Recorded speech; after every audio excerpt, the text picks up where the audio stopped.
All right. So, welcome, folks, to another episode of the Profit Max podcast. And this is a podcast series where we interview industry leaders every week to bring you value. Because obviously, you can get a lot of value reading my book, but sometimes always good to get a different perspective from industry leaders. And I know that people learn a lot when they hear things from other people, other experiences to share. And we're always on this journey of learning. So today we're going to cover a little bit more on the people side of business. And well, we all know the famous saying that people are our most important asset. That's what everyone says. But the real test is whether what we do, what we do, how we manage our team, how we handle our team, what's our culture, and all that. So today I'm very happy to have as our guest Mr. Thomas Wong, who until very recently was the Chief HR Officer of AIA Malaysia. That's a very big job. And he's going to share with us a lot of his experiences on HR. So let me welcome Thomas Wong. Hey, hi, Peter. Hi, thanks for coming on board today. My pleasure. And, yeah, great. So we're going to talk to you, but maybe it's good for us for the audience to find out a bit about you and hear a bit about your background and how you came into the HR role. So maybe you could tell us a bit about that, Thomas. Sure. Well, first of all, great to be speaking to you again, Peter. Yeah. I've just, as you said, I've just retired at the end of September as the CHRO of AI Malaysia. I'm now the HR advisor instead to the CHRO. Okay. I've been very blessed to have a very varied career, and more importantly, I think the opportunity to work with many great organizations and mentors in particular over the years. So I have worked in sales, in marketing, in general management, in Unilever for the first part of my career. Indeed, a very rich part of my career, I must say. I left Unilever in 2001 after close to about 15 years of service to partner and associate a friend to build a confectionery trading company and our own chocolate brand and manufacturing plant, which was in Klang. Yeah. Ah. Yeah. And I could have been one of your customers. Yeah. So we subsequently sold the business, a JV between Sundabi Marketing and Petra Foods of Singapore about 4 years later. I then rejoined the workforce in 2015 and became the general manager of Philips Lightings for Malaysia and Singapore before I move on to be the senior general manager of Harper's Trading, which is part of the DKSH group, which is involved in the trading business of foods product. After 2+ years there, I guess I was ready then to explore opportunities again outside of the FMCG industry. I subsequently had about 6 years stint in total as the CMO of Prudential Assurance, and then as the SVP of Sales and Marketing of a JV between Inti and Laureate from US, which was then the largest private education group. So I spent about 3 years in private education, tertiary education as well. And from there, I joined AIA Malaysia as the CMO in 2012 when they acquired ING, which was then at that point one of Malaysia's largest corporate merger. Yeah. And I headed up the integration of the two marketing units and was responsible for building the marketing capabilities that cover brand and communication, product and digital marketing and things like that. And then slightly about 4 years ago, I took up the position of CHRO upon the request of the then CEO until this last month. Okay. That's very interesting, transitioning from marketing, a long career in sales, marketing, general management, CMO and all that, then transitioning to HR. How did that come about, and why did the CEO offer you that position? You can share. Well, quite a twist there, Peter, actually. I was one of the biggest critique amongst the leadership team at AIA about how the HR function had been supporting the organization.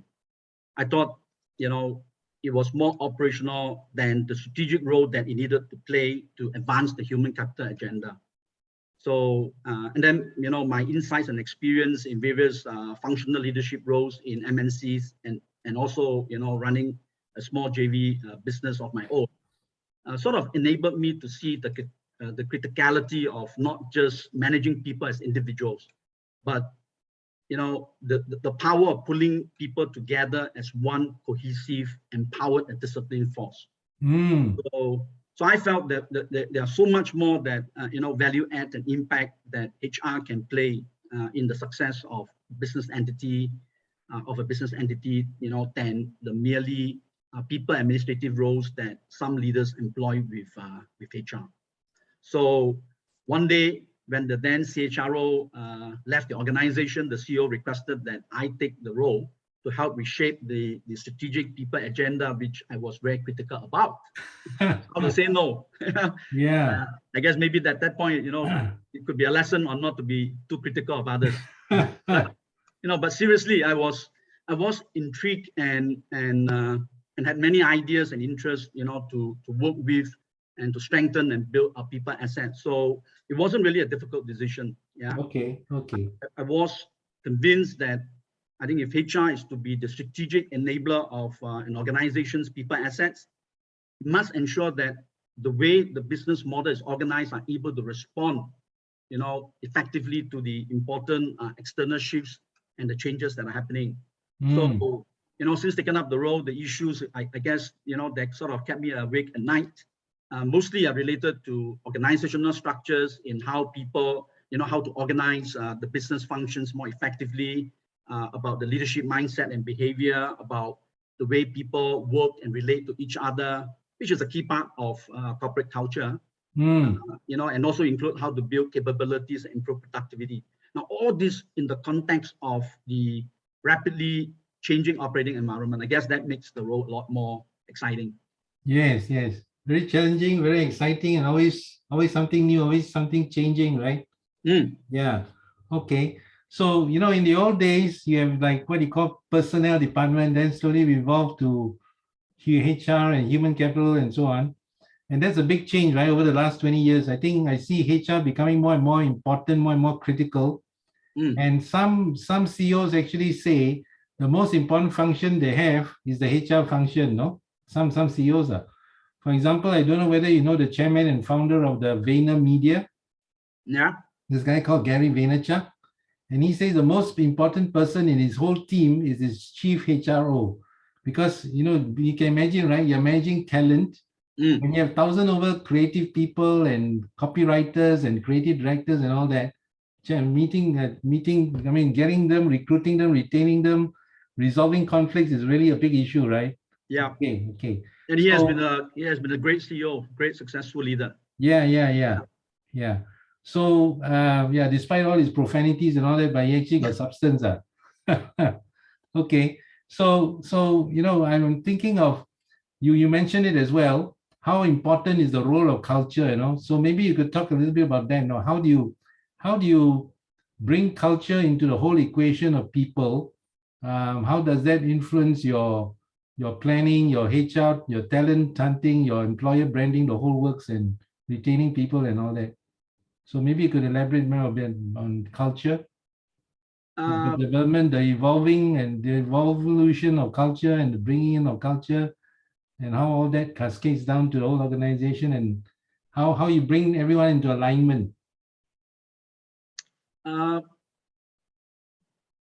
Culture is a very interesting topic. Yeah. I think firstly, we must understand what is culture. So it's quite a fluffy topic that can mean anything and everything. Yes. So for me, corporate culture is as simple as the way how people relate and behave in the organization.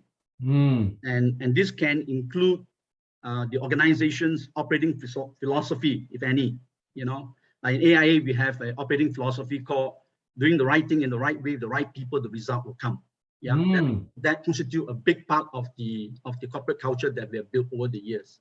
Okay. But it can also include, an organization profess and practice values and principles. Now, but don't be mistaken though that some people say, that some companies don't have a culture. No, every organization has a culture. There's always a culture. Yes. It's just whether it is one that is purposefully guided or built upon, or one that happened freestyle over time on its own. Yeah. Yeah. Now, the use of corporate culture strategy is very important in my opinion, because it guides how people in the company act, feel, and think. So what is more important for me is that the leadership must be able to link the company's culture to its corporate purpose, so that people can find meaning in the work that they do every day and the way they do it. For example, in AI Malaysia, we have a compelling purpose in helping Malaysians live healthier, longer, better life. Now, this is very well articulated. The appeal and the evidences for this need, this purpose to fulfill, are very sound. And what we do is that we integrate that across the organization very extensively, very well, with our culture of empowerment and performance, where our people are encouraged and rewarded for practicing healthy habits and for taking charge of their own healthiness. So, after all, how can we sell health and protection when our people, our staff don't personify that, right? Yes, yes. This is just an example. If 70% of your staff are overweight and obese or something, that's not right, right? It's not congruent. Yeah, no, they can be overweight, but then they take action to, to do something about it. Yeah. Okay, great. So what if you break that down for us, Thomas? So what you're saying is you have the corporate purpose, and then you try and build a culture that supports and kind of integrates with that purpose. Can you break it down for us? What are some specific things that happen to make that happen? Because it's really a big thing, right? I mean, it sounds like one word, but culture is actually many factors. No, as I said, it can mean everything and anything. Yeah, you're right. But really, from HR, from a people perspective, is really about, for me, the focus I chose to focus on is about looking at how the way people behave and relate to each other in the organization. Just like, when you build a family culture, yeah, you focus on that, right? Yes. The software rather than the hardware. Yes. Yeah. So I place a lot of emphasis on that. Okay. But I didn't want it, when I took the job, firstly, I didn't want it to be just that itself. I need to find a relevance for the culture that we built, right? That we want to build. So there's no best way than to find a linkage between that and the mission, if you like, the corporate mission and the purpose that, that people come to work for every day. Okay. Yeah. All right. So, the HR department, I have a culture and engagement department, a 3-team person. They look at exactly what are the different components that constitute the building of and development of this culture. So I constitute a lot of people engagement plans. Yeah. Okay. And there are ways that we measure that, right? Yeah. Yeah. So I'm thinking, because you're talking about getting people to behave in a certain way in the company culture, I'm thinking about whether that is engraved into things like the way performance is rated, and does it go into KPIs, or is it part of the weighting and things like that, no? Or do we break people up into teams and put them on projects and make them live the culture, How do you bring culture alive? Yeah, we do all different things, I must remember that building culture is a journey. Yeah, it's not a continuous one-time fix. journey. It's not a 2-day team building retreat. Yeah, but we got to make sure that we don't use it as something to punish people. Yeah, so we do have very specific components of culture in terms of behavior, values, that we want people to exhibit. Yeah, leadership behaviors we want people to exhibit, and we translate that into what we call the how of doing things in AIA. So in terms of goal setting, for example, in the beginning of the year, the traditional what goals that they are cascaded from the corporate strategy into departments and individual goals, right? Those are important things, but we have a very important element of the goals, that is the how goal. So that's based on the, the aspired behavioral values that we want to build, and based on the individuals, what they have been exhibiting, what they have not been exhibiting. Based on that, the previous year's review with the superior, we look at development plans for individuals in terms of what they need to, what gaps they need to cover with regards to showing up the way that we like them to show up. Okay. Just switching tracks a bit, Thomas. Yeah. So we started talking about culture and all that, but HR these days is so broad, right? Gone are the days where it's just about payroll and sending people for training and that kind of thing. So today it's culture, it's employee engagement, it's leadership, it's succession planning. Maybe you could give us a kind of bird's eye view of the whole scope of HR these days.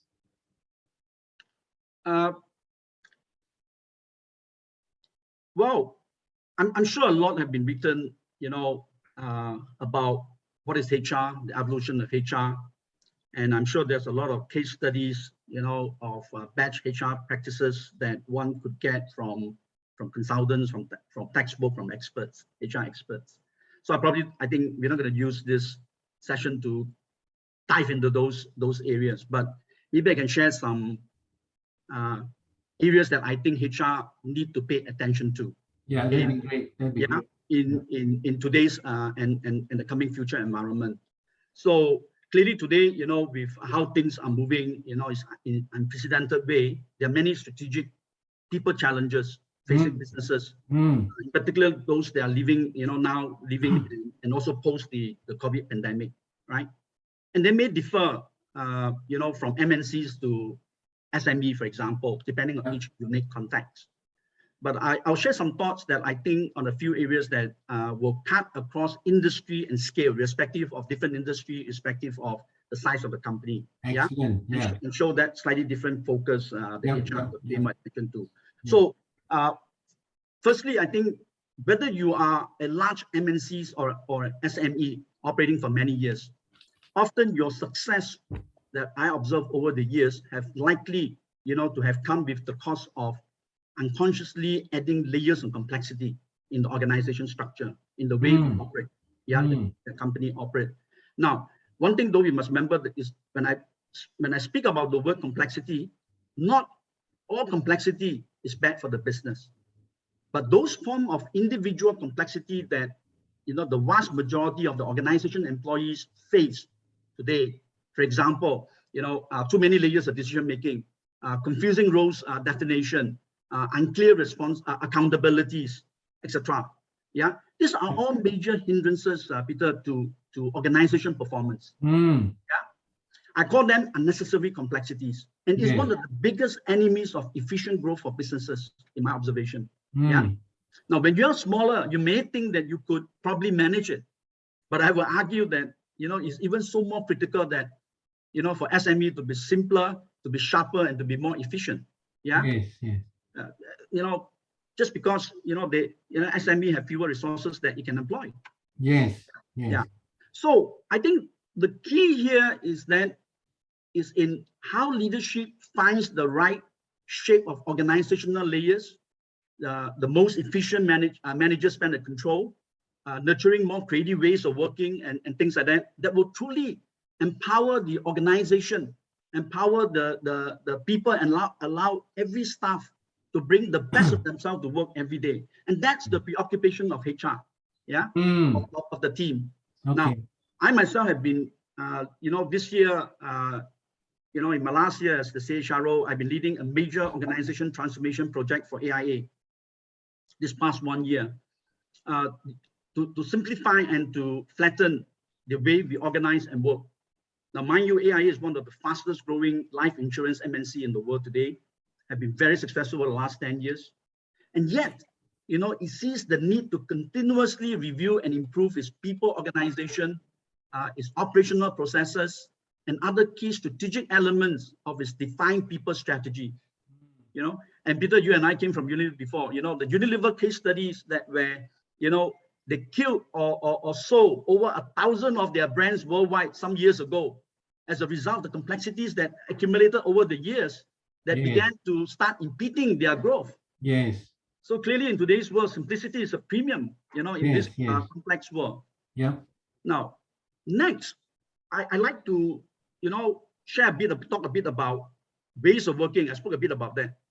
So ways of working in the new future is going to be very different from the last 10, 20 years.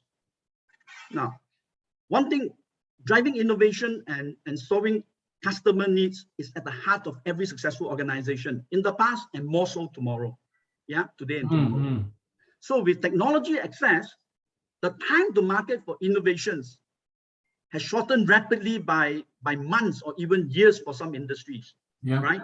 So when you were doing marketing, remember when we both doing marketing, when we launch a product, it took us at least 12 to 18 months to plan, from concept development right down to launch. Yes. Today, you do that in 18 months, your product will be obsolete. Yeah. Right? Now, startups are even more nimbler with their MVP prototypes. Yeah.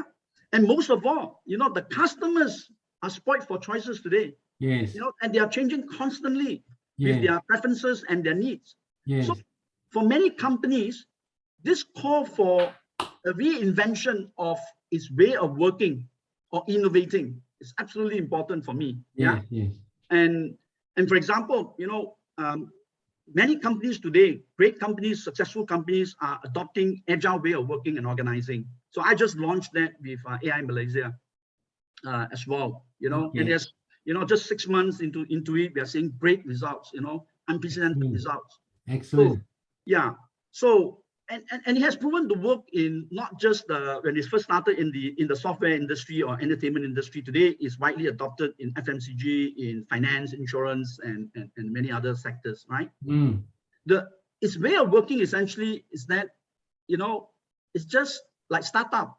The idea is to stay nimble. So as you know, agile is just, a more iterative way of working approach in developing a product or even solving customer problems. So it's not something that is uniquely for developing products, right? So unlike traditional approaches, now sort of less time is spent on the upfront planning and the research, but allows the team to stay nimble and flexible, to be able to test, to learn and change quickly, so that they can adapt to any unforeseen circumstances or needs. Yeah, or something that was not accounted for in the planning. Hence the name Agile, right? Yeah. So I'm very excited about this. Yes. Now, the third area I like to share is probably related to, the changes that are brought about by the adoption of digitalization and technology, something that everybody is talking about today. It is ripping through a lot of industries. Yeah. I'm sure you yourself have seen that. Yeah. From virtual meetings like this to all kinds of other things. Yeah. Yeah. Yeah. AIA have just announced, I can't remember, end of last year, we are investing over the next 3 years, 130 million US in technology, digital, and analytics, right? So, so I think that for the coming future, the organization's competency in TDA, technology, digital, and analytics, which is the ability to use the data that you have. I think it will be an essential element and an enabler to compete. You don't have that, you will lose your competitive edge and your efficiency very quickly. Yeah. Yes. Now with this, from a HR perspective, the need to upskill and reskill the workforce is real and critical. Yeah, it's not something you can delay for the following year or tomorrow. Yes. This will be one major area of training and development investment that organization would need to prioritize for, in my view. Yeah. And the other thing is also, just like 80% of the advertising spend in marketing could be wasted for the wrong creative content and delivery, there is also a significant risk of a big part of the organization training program, and spend being not effective. So having a clear learning and development strategy, in my view, one that guides the right training design and delivery for the relevant segments of the workforce will be critical. Yeah. And the other thing is also, think about it, today people will also have a higher sense of self and the expectations of active development support from the organization. And this will be a very key factor in retaining good talent in particular. Yeah, because they have that factor. So with all this thing, I see the fight for resources allocation between building the company's brand in marketing and people in HR would be a very interesting space to watch in the post-pandemic era, Peter. Yes, yes. Yeah, sounds very interesting and sounds very necessary, you know. Yeah. Because like you rightly say, things are moving so fast, changing so fast. If your talent, let's say you got good engineers or good actuaries or good whatever, but if you're not keeping up with the times, you know, where you got AI and you got robotics and you got what you call machine learning and all those things coming in, and Yeah. you don't simplify your processes, you're going to be behind because everyone else is also on top of it. Yeah. That's right. That's So right. there's an increasing competition for talent, right? Yeah. So and one last thing, Peter, you know, talking about that yeah. you know, which is an important area, is also something that is very real today, right? With the COVID pandemic, what this pandemic has impacted and changed how people live, work, and communicate, right? And together with what I just spoke about, the technology and advancement, it has forced the previously taboo flexible arrangement subject, work arrangement subject in this part of the world. You know, to be honest, even myself as a CHRO then, I didn't think it could work before the pandemic. They have forced this to be played out now.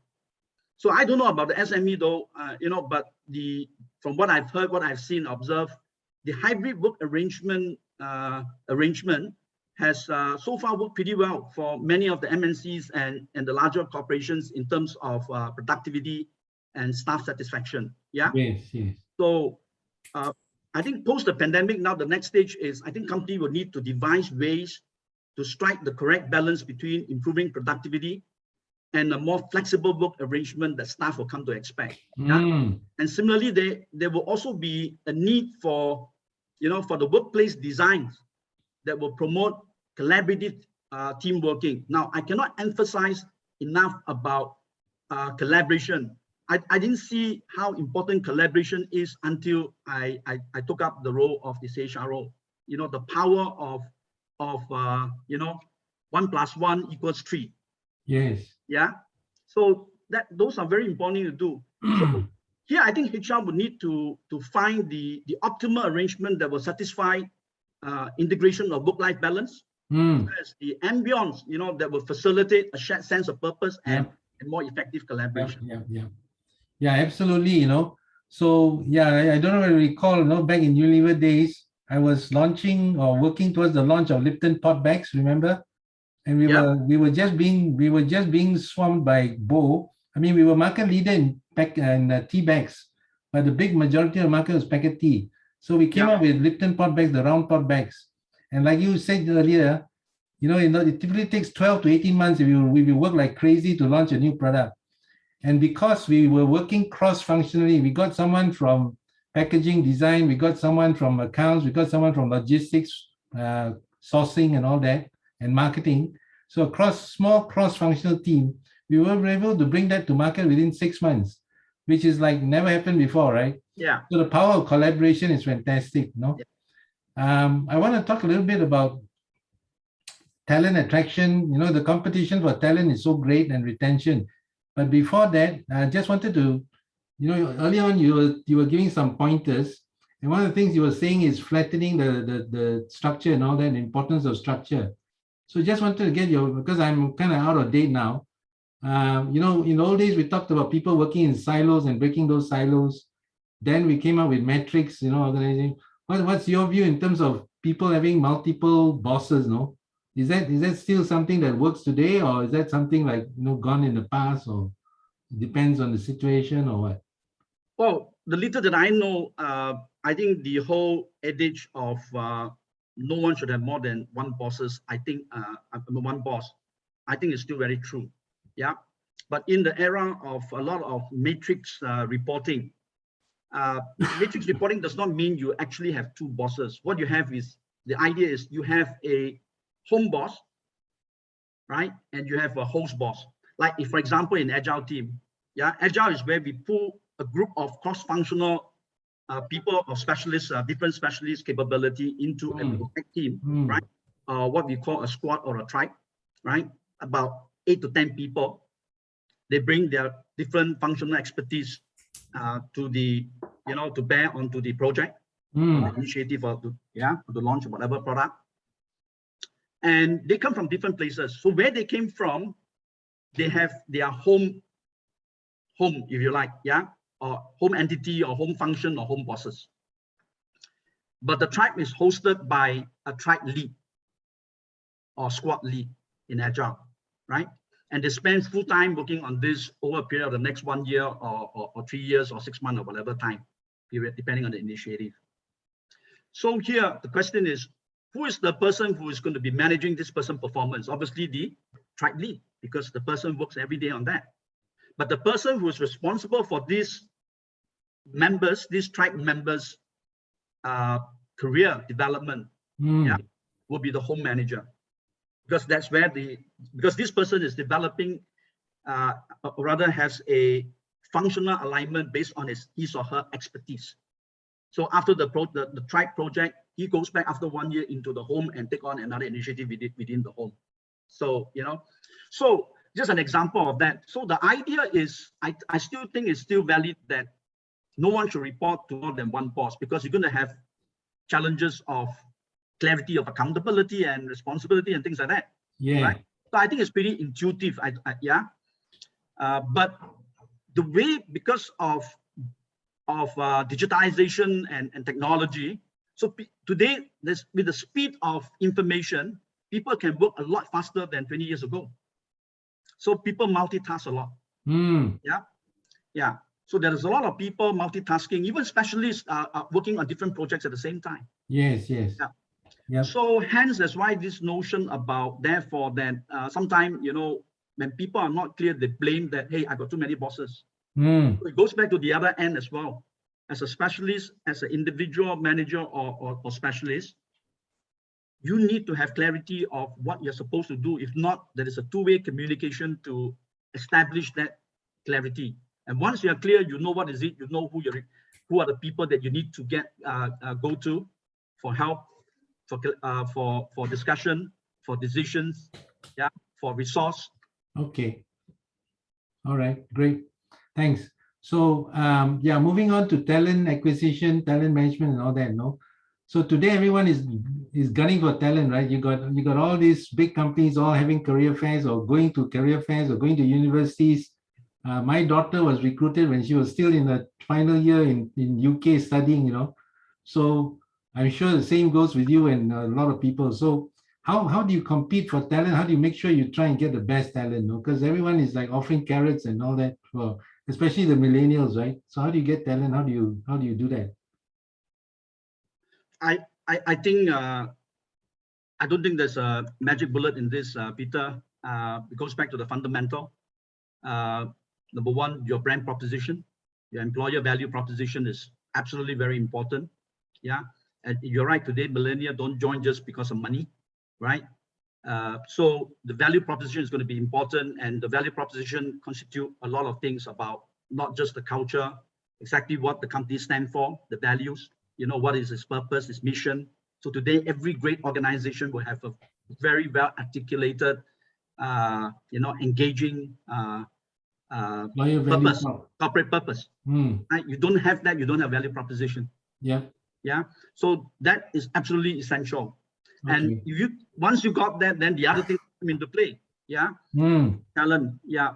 Your training program that as I said earlier, the millennial has a good expectations of organizational support in terms of training and development. What you have, and obviously the other thing is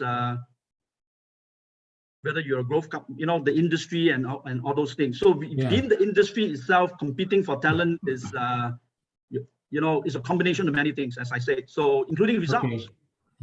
As a business, you're not generating results, people will not be trying to join you. It's again another common. Yeah. Okay.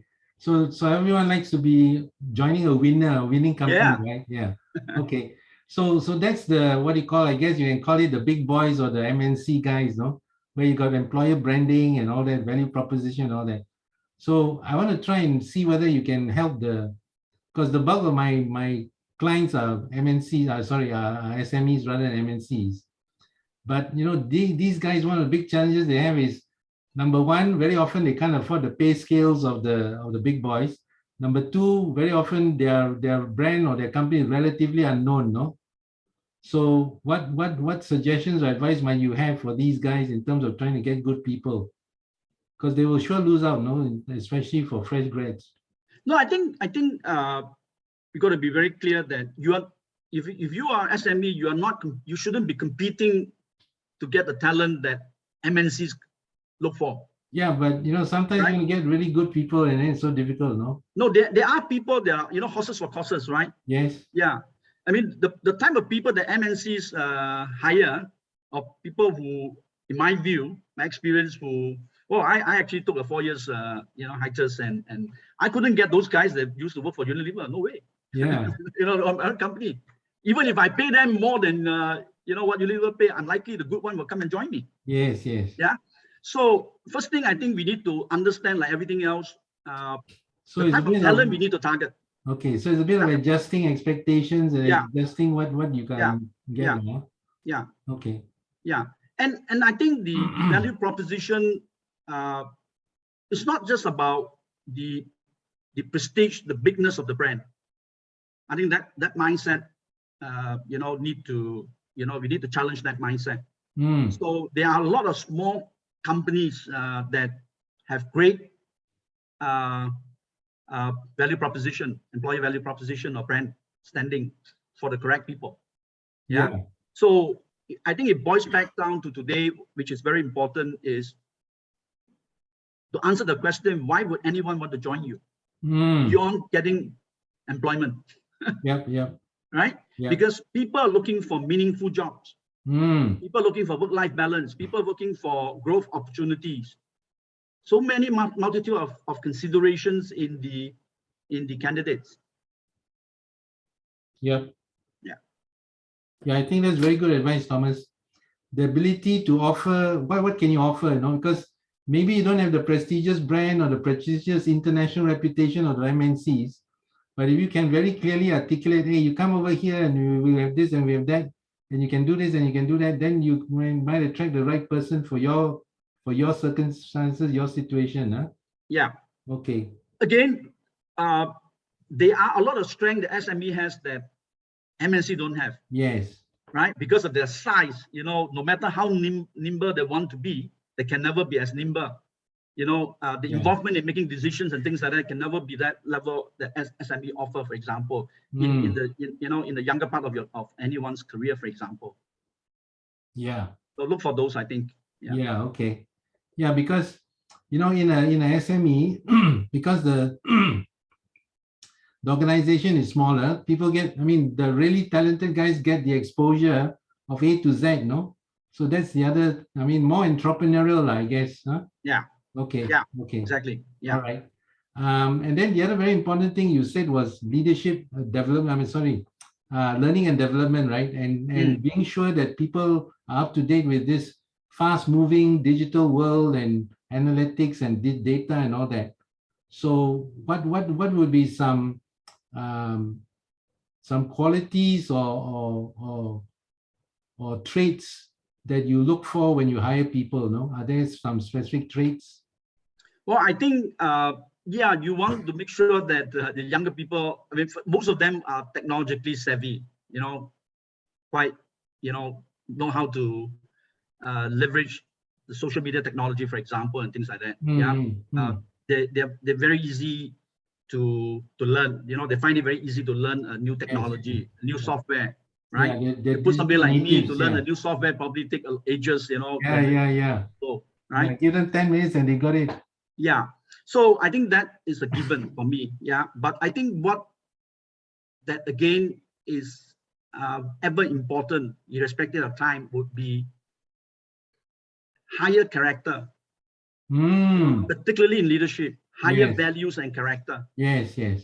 So even in MNCs like AIA, as a HR head, I have a very important say in the hiring of managers, right? All senior managers must be interviewed by me.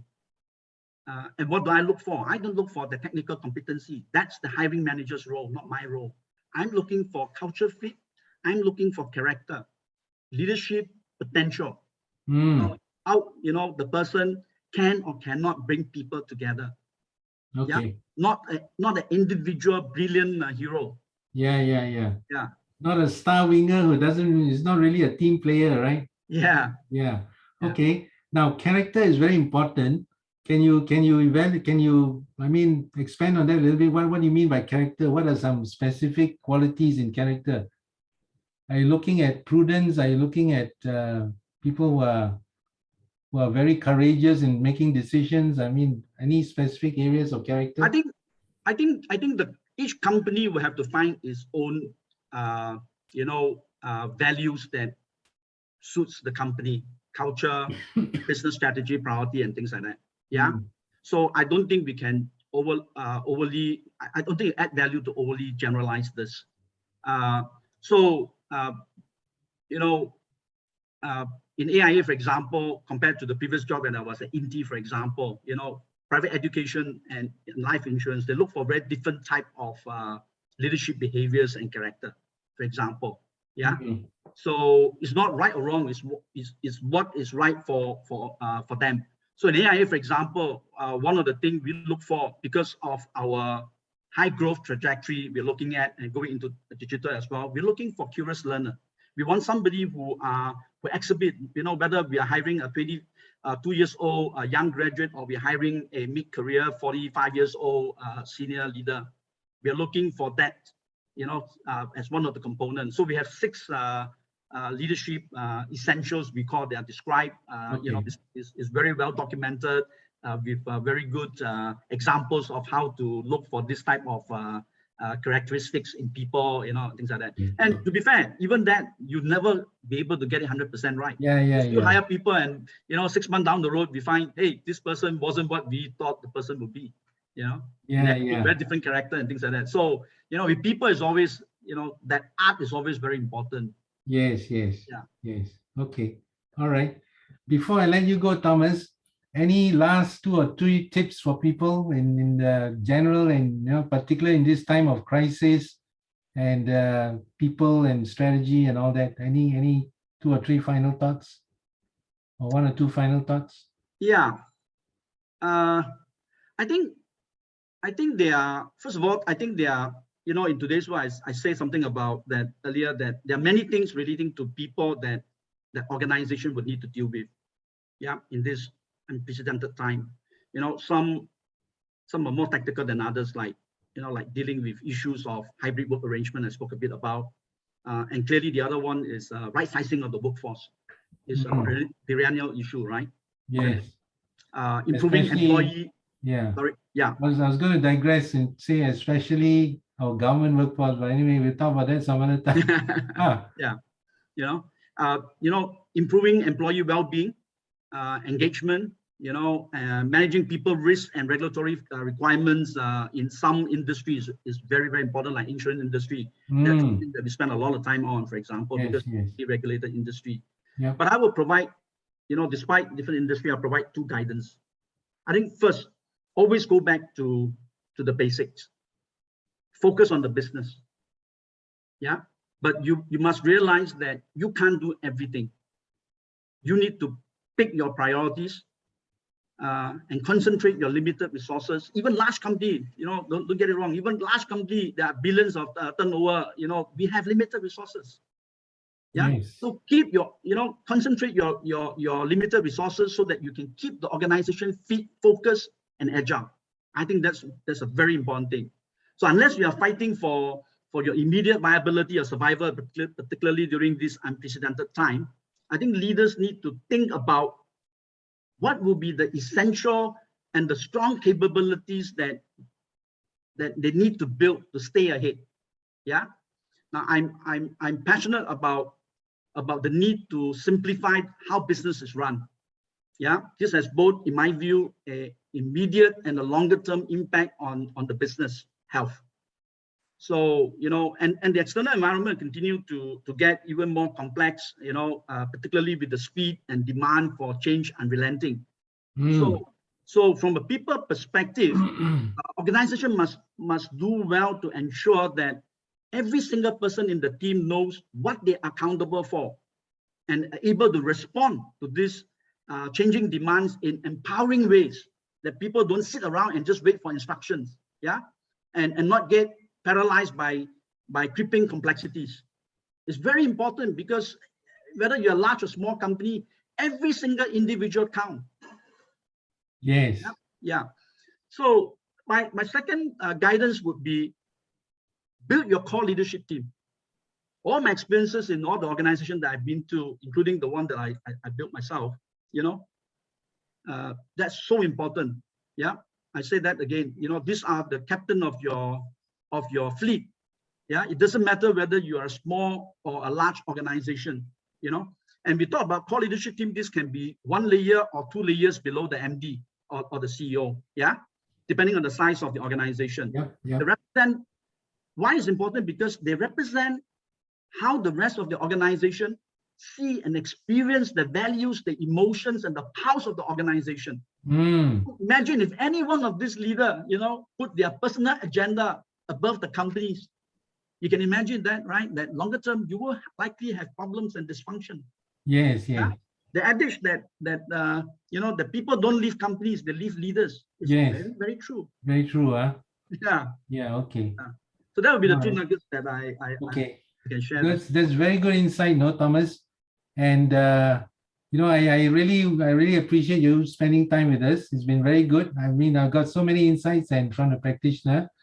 And I don't know how you could learn and master so much in 4 years in HR. It sounded like you have been doing this for 40 years, your HR role, no? So it's pretty amazing. Thanks. Again, it's my pleasure, Peter, but don't be mistaken. I think HR is not a unique function like a lot of things. I think end of the day, all these are business you know, experiences. A lot of it are pretty intuitive and logical. So everybody who are listening, you know, they have it. Yes. Yeah. So you bring a lot of business insights into the HR function, and thanks for sharing your wealth of knowledge and experience. No, really appreciate it. My pleasure. Okay, great. So to the audience, thanks for tuning in. And if you want to get more good interviews like this, be sure to like, subscribe, and share. I don't know why we say that, but I hear everyone saying it, so I'm just saying it as well. So thanks a lot. And if you got any comments, please drop a comment below.